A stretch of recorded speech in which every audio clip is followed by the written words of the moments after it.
Cybersecurity Cage for Networks aims to strengthen security of our system by developing runtime monitoring for modern networks.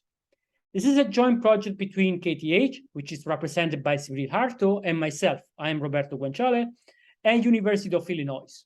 We have just completed recruitment for the project, therefore the project is in its initial phase. Now, a complete defense of IT system in depth requires also cybersecurity in the network layer. The primary example for this line of defense are firewall, which have defended for years our system from malicious users, wrong host configurations, and also some software fault. For example, we can use firewall to protect software that have unpatched vulnerabilities, for example, by filtering out all malicious packets that may activate the wrong software behavior by doing packet inspection.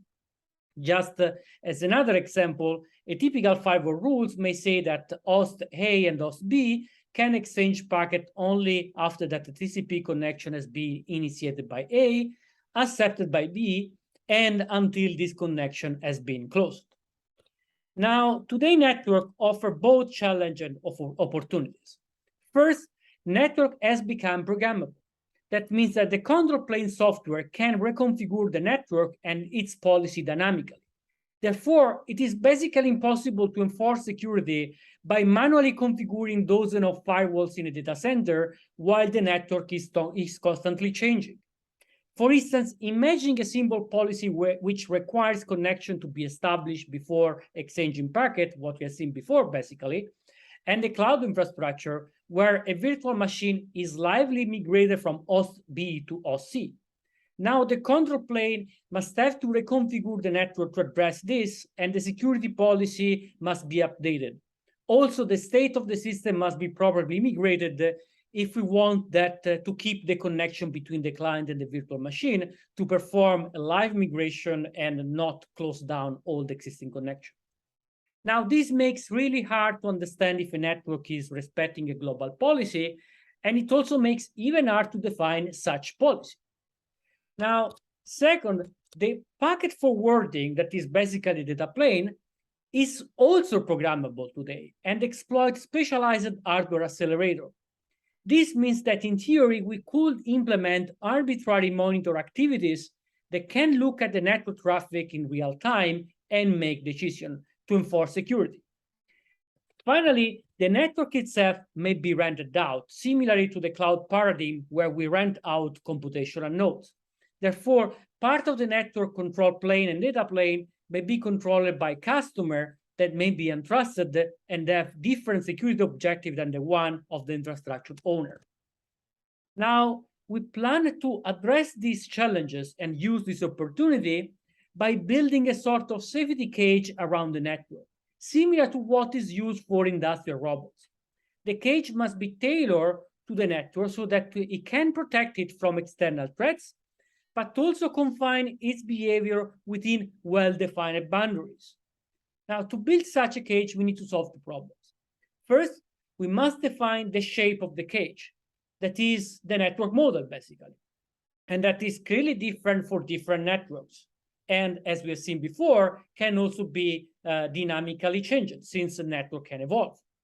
Now, this model should be understandable so that it can be reviewed by domain expert, should be verifiable, and should be explainable so that it can give us insight about the behavioral boundaries of our network.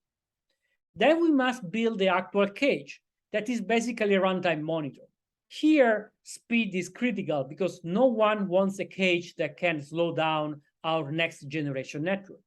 So the policy checked by individual network elements can be complex, but must still be efficient enough that we can deploy in the network data plane and take benefit of dedicated hardware accelerator.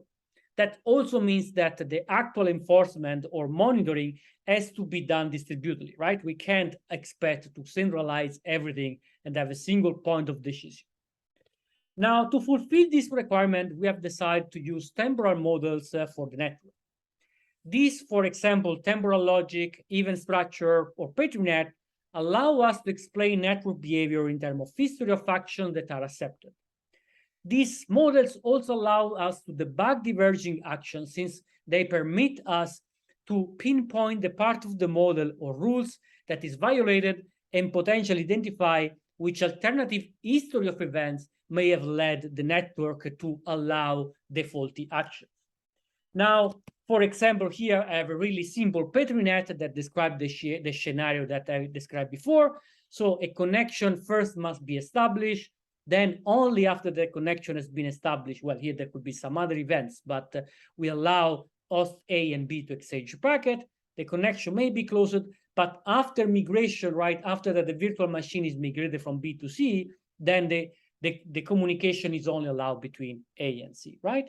And well, if at some point we get a packet between A and B that is accepted or is communicated over the network after that the migration has been completed, then we can identify that something is wrong. And by analyzing the network, analyzing the model, we can also identify what is the cause of that, right? So this event happened after that we have done the migration, basically, right? So we are currently working in two directions. The first one is to extract the normal behavioral model from network data. This solves two main barriers for adopting the cyber cage. First, an holistic model of network is hard to define due to the many heterogeneous components that are involved in taking the decisions. Again, for the cloud infrastructure, imagine the virtual machine manager, different authentication system, ad hoc business logic, and so on and so forth. So extracting models simplify the adoption of the cage. Moreover, these behaviors change, and it could be expensive to manually maintain the models. We use features of programmable network to collect data, but our main research interest is how to extract the models via machine learning. We plan to develop the technique that has been successful to learn explainable business process from legacy application log in order to learn the temporal dependencies between abstract events in the network. Then we have to use feature selection in order to abstract from the specific network data and map network action to abstract network events. Finally, we will have to use clustering to group sets of events that belong to the same process, for example, to the same TCP connection. Clearly here, the clustering may be overlapping. For example, migration of a virtual machine may affect many TCP connections. The second direction is to refine the models by identifying corner behaviors. Here, the idea is to use a model-based testing to generate network actions that only partially follows the model and control where the test diverge from the expected behavior. We plan to use network simulator to evaluate the artificial attack so that we can tightly control the interleaving of delays of the network events and measure the system reaction to these events. For example, in the case of virtual machine migration, there could be a small timing window, let's say few milliseconds or few seconds, when the packets targeted to the original virtual machine host are accepted instead of being dropped. This simulated attack will then also be used to refine the models and tailoring the cyber cage. Thank you for listening.